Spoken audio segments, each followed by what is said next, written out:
A ver, hoy vamos a meternos en una historia que es de verdad increíble. La de las primeras mujeres que lograron ser doctoras en las Américas. O sea, estamos hablando de una verdadera revolución, un relato de perseverancia pura, de tumbar muros y de cambiar el mundo. Sí, pero empezando un consultorio a la vez. Y esa es la pregunta del millón, ¿no? La que va a guiar todo este recorrido. ¿Qué se necesitaba para ser la primera? O sea, ¿qué tuvieron que pasar estas pioneras? ¿De dónde sacaron el valor y esa determinación para para desafiarlo todo de una forma tan radical? Bueno, vamos a entrarle al tema. La primera parte de este viaje fue sin duda la más complicada de todas. Simplemente abrir la puerta. Una puerta que para ellas parecía sellada, impenetrable. Y lo más curioso es que, cuando miramos sus historias, vemos un patrón clarísimo. O sea, no fueron luchas aisladas, para nada. En todo el continente, estas mujeres se toparon con los mismos muros. Se pusieron a estudiar, incluso con reglamentos que se lo prohibían. Muchas tuvieron que irse al extranjero para poder formarse. Y cuando volvían, ¿qué pasaba? Campañas para desacreditarlas. Su respuesta fue súper inteligente. Se especializaron en áreas como salud pública y ginecología. Y claro, todo esto las conectó, casi de forma natural, con los movimientos feministas que estaban naciendo. Pero ojo, este es el punto clave. No estamos hablando de estadísticas ni de un patrón abstracto. Detrás de todo esto habían mujeres de carne y hueso, con nombres, con historias, que estaban, literalmente, cambiando el rumbo de la historia con cada decisión que tomaban. Y aquí tenemos algunas de estas gigantes. Miren esto, Elizabeth Blackwell en Estados Unidos, la primera de la era moderna, o Anna Galvis Hotz, de Colombia, que se tuvo que ir hasta Suiza para poder conseguir su título. Y fíjense en este año, 1887, fue un año clave. Por un lado, Eloísa Díaz Insunza se convertía en la primera médica de toda América Latina, allá en Chile. Y ese mismísimo año, en México, Matilde Montoya también lo lograba. Increíble. Y el caso de Matilde Montoya es, perfecto para entender la locura que era esto. No se trataba solo de ser la mejor estudiante o de pasar los exámenes, ¿no? Para que ella pudiera graduarse, necesitó un permiso especial, directamente del presidente de México. ¿Se imaginan? Que un presidente tenga que firmar un papel para que puedas ejercer la profesión para la que te quemaste las pestañas estudiando. Es algo de otro mundo. Claro, estas victorias no fueron casos aislados. Cada una fue como una chispa que, juntas, encendieron un fuego enorme. Fue un efecto dominó. Ahora vamos a ver cómo estas luchas individuales se convirtieron en una auténtica ola que recorrió todo el continente.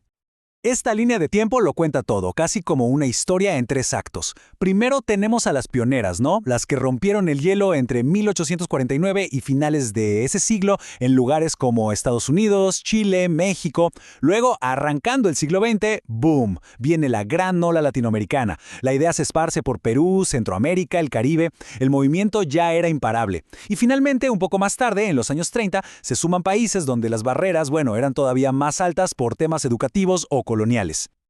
Ok, toda esa lucha de las pioneras puso los cimientos del mundo que conocemos. Pero, ¿cómo es la medicina en las Américas hoy? ¿Qué pasó con ese legado? Vamos a verlo. A ver, el legado es innegable, eso está clarísimo, pero no se tradujo en igualdad para todos, ni de cerca, porque una cosa es tener profesionales de la medicina y otra muy, muy distinta es que la gente de a pie tenga acceso a ellos. Las diferencias en nuestra región siguen siendo, enormes. Para entender esta desigualdad, solo hacen falta 2 números. Miren, en Cuba hay más o menos 8.4 médicos por cada 1000 personas. En Haití, 0.2, repito, 8.4 contra 0.2. La brecha es gigantesca y nos habla de 2 mundos completamente distintos, uno al lado del otro.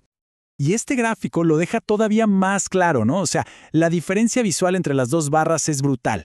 Y esto, hay que repetirlo, no es solo un número frío. Detrás de esta diferencia hay millones de personas con un acceso a la salud radicalmente distinto.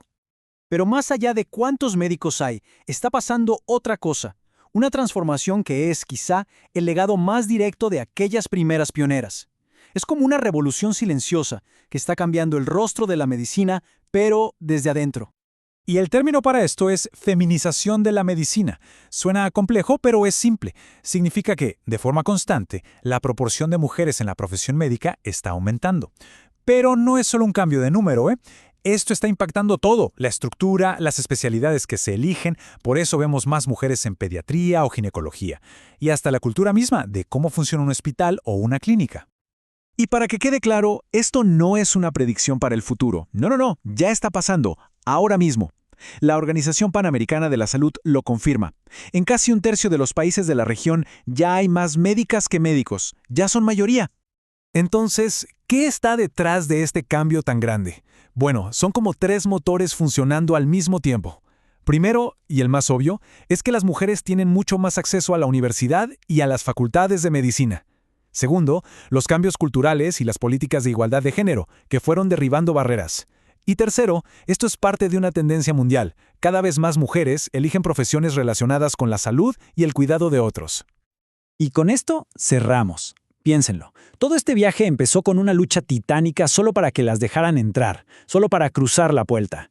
Hoy, la pregunta es otra, completamente distinta. Ahora que son cada vez más, incluso mayoría en muchos sitios, ¿cómo va a cambiar la medicina cuando son ellas las que la están rediseñando desde adentro, desde el corazón mismo del sistema? Esa es la pregunta que queda en el aire.